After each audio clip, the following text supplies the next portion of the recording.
और अब इस हिस्से में हम लोग के इस हिस्से में हमारी ख़ास पेशकश गूगल के साथ मिलकर टीकाकरण की तमाम जानकारी हम आपको देंगे। और हमारे साथ जुड़ रहे हैं डॉक्टर डीके गुप्ता, जो कि सीएमडी हैं फेलिक्स हॉस्पिटल नोएडा के। बहुत बहुत स्वागत है आपका। कोविड टीके की जानकारी में एक अहम बात ये इस वक्त डॉक्टर गुप्ता ये है कि जो नए वेरिएंट आ रहे हैं उनमें जो मौजूदा टीके डेवलप किए गए और लेकिन अब म्यूटेंट वेरिएंट भी हैं और डेल्टा प्लस वेरिएंट भी हैं, उस पर कितने ज़्यादा कारगर होंगे ये जो अभी मौजूदा वैक्सीन है? देखिए, बिल्कुल बहुत अच्छा सवाल है। चूंकि बहुत सारी वेरिएशंस आ रही हैं, बहुत सारे नए वेरिएंट्स आ रहे हैं, म्यूटेशंस हो रही हैं, तो हम सबको बिल्कुल ध्यान रखने की जरूरत है क्या करंट जो टीके अवेलेबल हैं वो इन पे इफेक्टिव हैं या नहीं है। अभी आज ही आपने देखा होगा, कल फेज 3 का ट्रायल कोवैक्सीन ने सबमिट किया है, तो उसकी जो एफिकेसी है 70% से ज्यादा है करंट वेरिएंट पे जो अभी गया था। पर डेल्टा प्लस पे भी अगर हम बात करें तो उसकी एफिकेसी अराउंड 60% है। डेफिनेटली एफिकेसी थोड़ी कम है, but they are still effective. और एज पर डब्ल्यूएचओ गाइडलाइंस, कोई भी वैक्सीन अगर 50 या 60% से ज्यादा इफेक्टिव है तो हम उसको इफेक्टिव मानते हैं।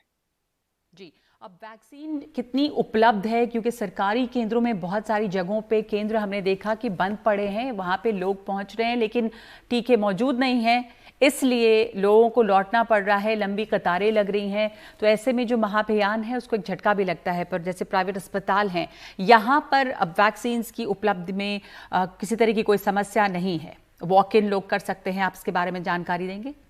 देखिए, प्राइवेट हॉस्पिटल्स में वैक्सीन अभी भी प्रचुर मात्रा में उपलब्ध है। हम लोग फेलिक्स हॉस्पिटल में 24 घंटे वैक्सीन लगा रहे हैं। हमारे यहाँ दोनों वैक्सीन उपलब्ध हैं, कोवैक्सीन भी, कोविशील्ड भी। लेकिन जो डाटा चाहिए हमें, अगर थर्ड वेव से बचना है तो हमें लगभग 60% पॉपुलेशन को दिसंबर से पहले इनॉकुलेट करना पड़ेगा। ये एनडीटीवी ने 2 दिन पहले ही बोला है। और साथ में अगर हमें 60% लोगों को वैक्सीनेट करना है तो हमें डेली लगभग 70 लाख लोगों को वैक्सीनेट करना पड़ेगा। आज का डाटा की बात करूं तो आज हमने 62 लाख वैक्सीन लगाए हैं, बट पिछले हफ्ते में ये डाटा अच्छा नहीं है। एवरेज जो हमारा इनॉकुलेशन रेट आ रहा है वो लगभग 50 लाख पर डे आ रहा है। तो कहीं ना कहीं डेफिनेटली वैक्सीन की शॉर्टेज थोड़ी है, उसको हमें रैंप अप करना पड़ेगा, सप्लाई को इम्प्रूव करना पड़ेगा, तभी हम थर्ड वेव से बच सकते हैं और तभी हम वैक्सीन को अच्छे से लोगों को इनॉकुलेट कर सकते हैं। जी, अब नई वैक्सीन्स भी आ गई हैं लेकिन अभी प्राइवेट अस्पतालों में कोविशील्ड और कोवैक्सीन ही है। अभी जो रशियन वैक्सीन है इनको ये अभी उपलब्ध नहीं है। एक तो ये, और दूसरी की जब लोग वैक्सीन लेते हैं, कई लोगों में ऐसा देखा गया है कि वैक्सीन की एक डोज लेने के बाद भी वो कोविड पॉजिटिव हुए हफ्ते 10 दिन के बाद, तो उनके केस में क्या वो दूसरी वैक्सीन के लिए लें, कितने दिनों के बाद लें, क्योंकि उनमें नेचुरल एंटीबॉडी भी होती होगी? ये भी लोगों के जहन में अक्सर सवाल रहता है। देखिए, बहुत अच्छा सवाल है। पहली बात तो एक अच्छी खबर है कि जायडस कैडिला ने अपना डाटा सबमिट कर दिया फेज 3 ट्रायल्स, और मोस्ट प्रोबेबली कुछ दिनों में पहली वर्ल्ड की, दुनिया की पहली डीएनए वैक्सीन लॉन्च हो जाएगी। और अच्छी बात यह है कि इसकी एफिकेसी अच्छी है, और मोस्ट प्रोबेबली ये टीनेजर ग्रुप्स को भी हम लोग अलाउ करेंगे। मतलब 12 से 18 साल के लिए भी वैक्सीन अलाउ हो जाएगी, तो हमारे टीनेजर्स भी कवर हो जाएंगे।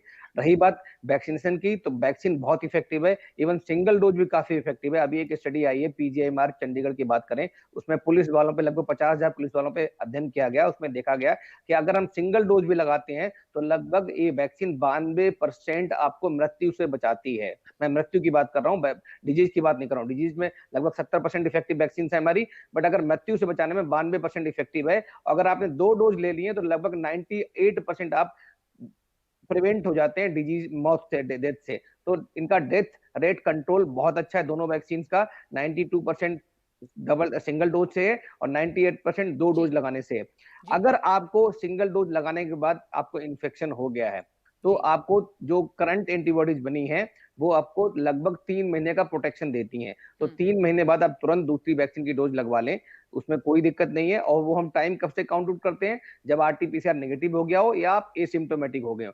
मतलब ठीक है। अगर आप जब तो एसिम्टोमेटिक हो चुके हैं उसके 3 महीने बाद अपनी सेकेंड डोज कहीं भी हम्म नियरेस्ट ले सकते हैं। जी, और कोरोना वायरस की रोकथाम के लिए तीसरी लहर क्या का जो खतरा बना हुआ है, तो कोरोना वायरस की रोकथाम के लिए वैक्सीन आप कहेंगे कि इस समय, क्योंकि उपचार पे बहुत ज़्यादा अभी भी कुछ रिसर्च नहीं है, हर जगह अलग अलग उपचार हैं, सबसे जो इफेक्टिव अगर कोई वेपन है तो वो वैक्सीन है?